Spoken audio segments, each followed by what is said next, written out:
G'day to my friends and family, and welcome to Jim's 5am Club. I'm just down here harbourside. The sun has burned off most of the cloud, and the southwesterly breeze has also helped blow that cloud away, and it's turned into an awesome Sydney autumn day. As you can see, the sun's just glistening off the harbour waters here, and it's time for a chat, a walk and talk. And today I'm going to take you through a book summary, a really good book summary, something that's going to open our minds and allow us to see some opportunity in our lives, opportunity that we didn't quite know was available to each and every one of us. Because this book here talks about the importance of experience, but more important than experience is deliberate practice. So what we'll do is we'll go through this book entitled Talent is Overrated by Geoff Colvin, and see what we can learn. So the author kicks off the book with a very interesting quote where he says that landing on your butt 20,000 times is where great performance comes from.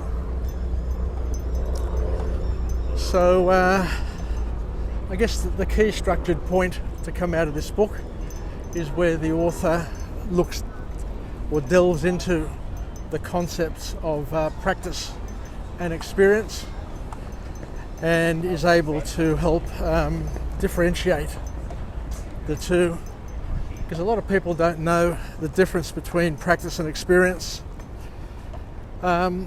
because the author says that practice and experience are not the same thing. And where he's leading with this is that just consider the following. Now, doing the same thing over and over again will build experience, there's no doubt.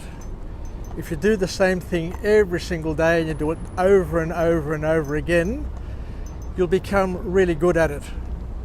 You'll build experience, but it's still the same experience that you're building. So you're not growing, you're not expanding, you're not getting better. You're just doing the one thing over and over again, and you can claim that you're experienced at doing that. But it's the same experience that you're doing over and over again. What the author talks about here is that we need to start adding additional unfamiliar experiences that come with practice. And not only practice, it comes with deliberate practice.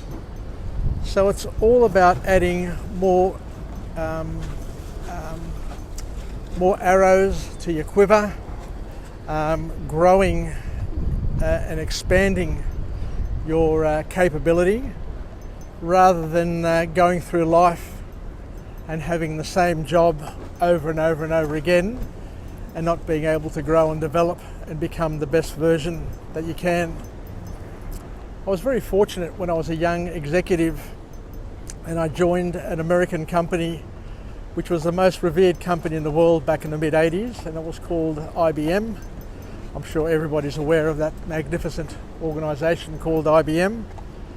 And what IBM did as a practice was that it brought graduates in, or people in at the bottom, and it grew and developed them.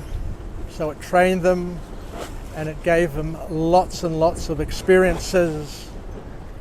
So rather than joining IBM and having a job, which you did for many years, you joined IBM and you commenced with a job, and then 12 months or 18 months later, you changed jobs to broaden your experiences across many different fields. And the objective of the business was to build tomorrow's leaders, so that tomorrow's leaders had multiple capabilities through multiple experiences. rather than having people who were really, really good at one thing. We had people who were good at lots of things. So generalists, but also people who understood how the pieces of the puzzle fitted together.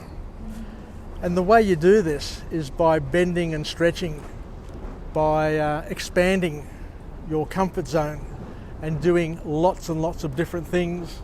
So you broaden your base, and you, by broadening your base, of course, you broaden your horizons as well. So let's talk a little bit more about the deliberate practice, where we deliberately do things to allow us to fail, and then through that failure we can learn and then grow and develop our confidence and capabilities. So on the topic of practice, a lot of people say that practice is important, but it's all about deliberate and good practice that enables you to broaden your skills. Because if you're doing the same thing over and over and over again, you become really, really good at that limited thing, but you become limited. So the important thing to consider is to try and broaden your base, as we said before. So when you start practicing deliberately as a child, you have 3 big advantages according to the author. And you need to start early. The big message from this book is that you need to identify the skills that you need, and you need to start early as you can. Because as science progresses, as we get more and more technology included in our lives, it takes longer and longer to master any given field, believe it or not.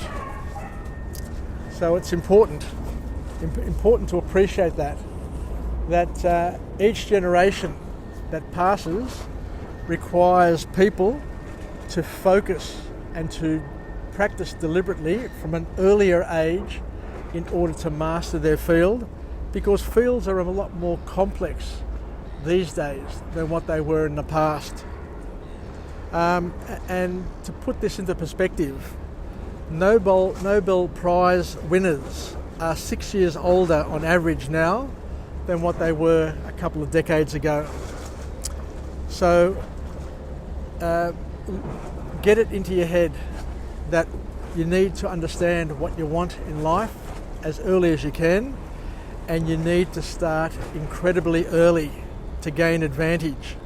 You need to start young. And the advantages of starting young are as follows. When you're young and you're a child, you don't have the responsibilities and the distractions of adulthood. So starting young means that you can focus without having too many distractions. Girlfriends, work, relationships, social status, and all those other things which come with age. You're better off trying to do as much as you can before those distractions come into your life. When you're young, you can also rely on a support structure and a support network. Hopefully you've got your parents, your grandparents, your brothers, your sisters, your uncles, your aunts. You've got a lot of people around you who are still interested in you and want to be part of your future. Whereas when you get older, people start falling away. It's just natural that people just start falling away, including friends, including family, including work peers, because they get distracted. They fall in love, they get partners, they have families, they have children, they have ailing parents, they've got debt problems, they've got businesses, they've got lots of things to distract them and take them out of your life. So when you're a child, chances are that you may have less of those people distracted and on your side, on Team You. And the third thing that the author talks to us about is the fact that our brains, which are a powerful sort of thing in our life, do get slower over time. So as a child, you tend to learn faster and make greater leaps in progress. We're not saying that when you age, when you get older, you don't have an opportunity to grow and develop in new things. But what we're saying is that when you're younger, you can pick things up quicker and do more with it. So the third point of this book is that you can let your inner drive develop over time by forcing yourself to practice. This is a big message for parents, for carers, for coaches. All people, regardless of their age, need to be pushed in order to get started, to build momentum, and to build a head of steam to get over that little hump. Got another vlogger here. How good is this? I love actually seeing other people who have the love of vlogging. So forced practice is great because forced practice makes you get started. And once you get started, the hardest thing of course is to get started, but once you get people started, then they get a thirst for it, they get a taste for it. They build momentum to enable them to get over that initial hump in the road. And once you get the momentum to get over that hump, then it becomes easier to keep on going and enjoying your progress. The other advantage that some people have is that if you're naturally gifted at something and you're a little bit better than other people, then being slightly better than your peers triggers a thing called multiplier effects.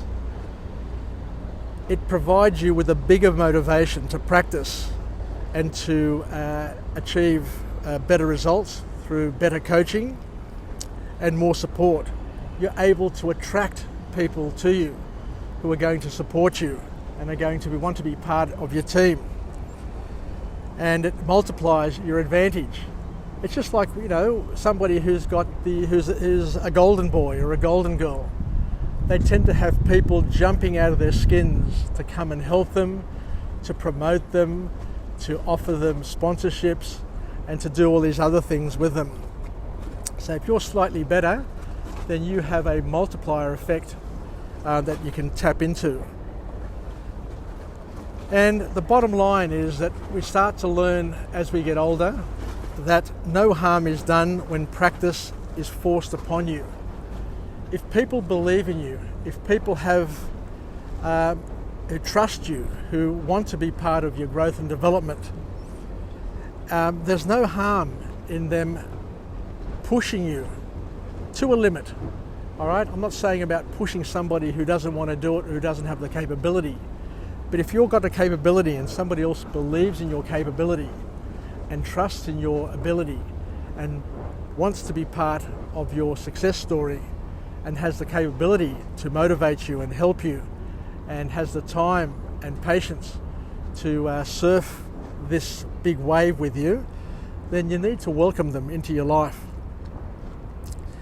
Because what happens to all of us is once you pass a certain threshold of success, of outcome, of output, of product, of productivity, then what happens is you internalize these good feelings and they then become automatic. You turbocharge your drive and your passion, and then you need nobody to help you or push you because you're then pushing yourself. Just like me here with my 5 a.m. clubs. I don't need anybody to push me because I have the thirst, I have internalized the drive and the passion to get me up early in the morning and to keep me up late at night to do this because I love it. Anyway, that's the end of today's episode of Jim's 5 a.m. Club. Let's finish off with a positive affirmation. I'm alive, I am well, and I feel absolutely great. To my friends and family, stay connected, stay relevant, stay reasonable, and most importantly, let's push ourselves. Let's keep on pushing ourselves to achieve the greatness that we deserve in our lives, and to understand that talent is overrated, very overrated. And what we need to do is to welcome deliberate practice, and to know that experience will take us to a certain level. Talent will take us to a certain level, but it's that deliberate practice that we have forced upon us, that we do, that will expand us, will broaden our base, and will get us to a point where we drive ourselves as opposed to wanting and needing other people to drive us.